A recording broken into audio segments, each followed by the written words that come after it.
this issue can really be traced back to 2006. There was a Supreme Court opinion, the Rapinos case, and it was a 4-4-1 decision. And the one was Justice Kennedy, was the decider, who said that an administration had authority to, under the Clean Water Act, in situations where there is a, quote, significant nexus to navigable waters.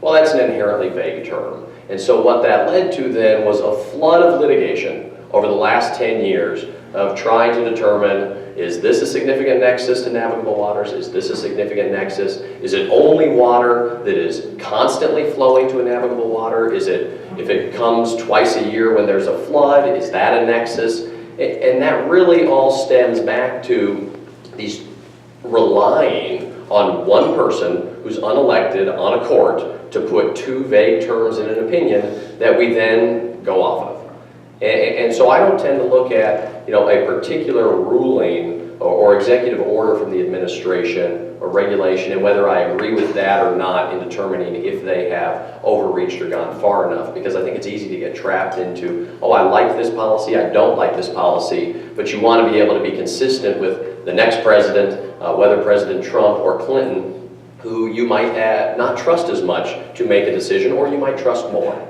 And so what this really comes down to is a failure of Congress to pass a law that has clear enough legislation so that we aren't relying on a two-word vague term from a single person on the Supreme Court to determine what the executive is able to do. Let's have our representatives in Washington put forward a clear piece of legislation that is going to outline specifically what we are including in the Clean Water Act, or the Clean Water Act as it would be amended, instead of simply relying on this unelected judge to put those terms out there and the flood of litigation that comes thereafter.